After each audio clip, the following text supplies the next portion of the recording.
Hello, mag-storytelling lang ta.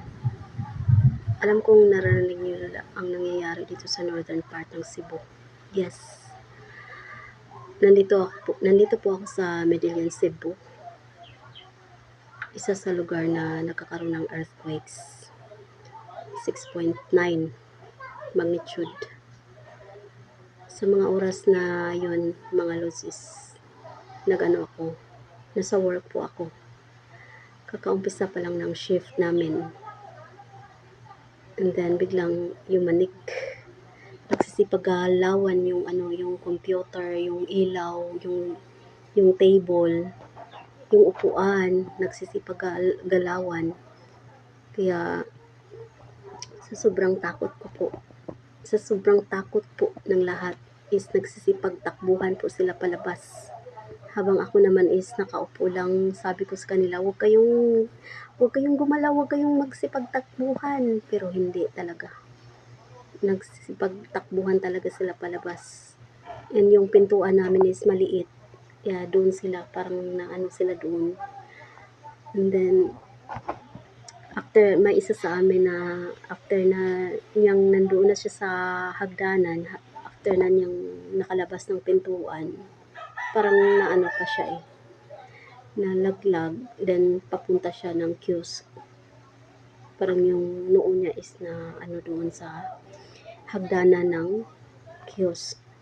Yung bahay kubo. Sa takot ko, akala ko is nagkakasugat na siya or magdudugo yung noo niya. Pero thank God, wala naman. And then, ayun, andun kami sa labas ng kalsada. Doon kami nagtambayan hanggang sa may advice na papauwiin na lang kami sa isa-isa naming bahay kasi wala ng kuryente. Then yung mga computer is nagsisipaglaglagan. Mula noon hanggang ngayon hindi pa kami nakabalik sa work. Super hirap talaga. Struggling talaga para sa amin ngayon. Lalo na at nasipagtigilan na yung trabaho namin. Umasa na lang po kami lahat ngayon sa donors, sa mga nagbibigay ng tulong. Nagpapasalamat kami dahil kahit paano is meron din naman kaming nakuha or natanggap na ayuda galing sa gobyerno, galing sa DSWD. Kakatanggap lang namin, tapos inuulan pa kami habang nagkukuha kami sa mga relief goods doon sa covered court. Bumuhos yung ulan, sobrang lakas. Nandun kami sa labas. Naghintay pa kami na may kukuha sa amin kasi medyo mabigat din. Kasi yung binigay is dilata at bigas. So, yun. Nabasa ako sa ulan. Okay lang. At least meron kaming natatanggap na ayuda. Papasalamat po talaga kami dahil kahit papaano is hindi naman kami pinabayaan ng gobyerno kahit nga lang is tagal binigay kasi tagal talaga nilang naibigay, ilang araw na galing sa lindol or siguro pinag-iimpake pa nila yung mga relief goods na yun kaya tagal nilang naibigay.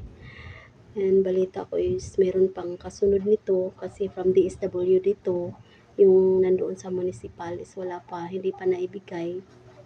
Lahat daw yun is galing sa mga nagbibigay ng mga vloggers, mga iba't ibang lugar na nagbibigay mga donations nandoon sa municipal, hindi pa naibigay.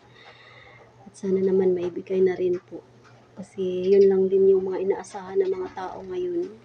Kasi walang work, hindi nakapagtrabaho yung mga tao, hindi nakapagpapangisda.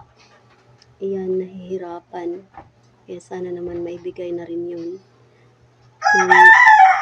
Para po sa mga lahat ng vloggers na nagbigay, ng mga taong na nagbigay nag-abot ng tulong galing sa labas ng bansa, nagpapasalamat po kami. Sobrang thankful po. And hanggang ngayon po is, 3 days na po kami hindi humiga sa bahay namin kasi takot po kami sa mga aftershock kasi malakas pa rin po yung aftershock. Pero siguro ngayon is mapipilitan na kaming dito matulog sa loob kasi umuulan po. Wala po kaming tent, wala po kaming ano, masisilungan sa labas. Kung sa 3 araw is nakayanin namin na humiga doon sa labas kasi walang ulan, ngayon is umuulan po kasi. Siguro dito na lang kami sa loob ng bahay matutulog kasi umuulan talaga. Yun lang. Thank you sa panunood ng video. And gusto ko lang ipaabot sa buong mundo yung pasasalamat sa tumutulong po sa amin dito sa northern part ng Cebu. At para po sa mga gusto pa pong tumulong, sana rin po matanggap namin yung tulong niyo. Sana wala pong ang tawag dyan is corruption na mangyayari. Lalo na yung may balita na may assistant yung government, yung president na may ibigay daw na tulong sa mga province na ng lindol. Sana maabot naman sa amin. Sana yung mga corrupt na politiko is huwag nyo nang paghiritan pa yung para sa mga tao. Yun lang naman. Thank you.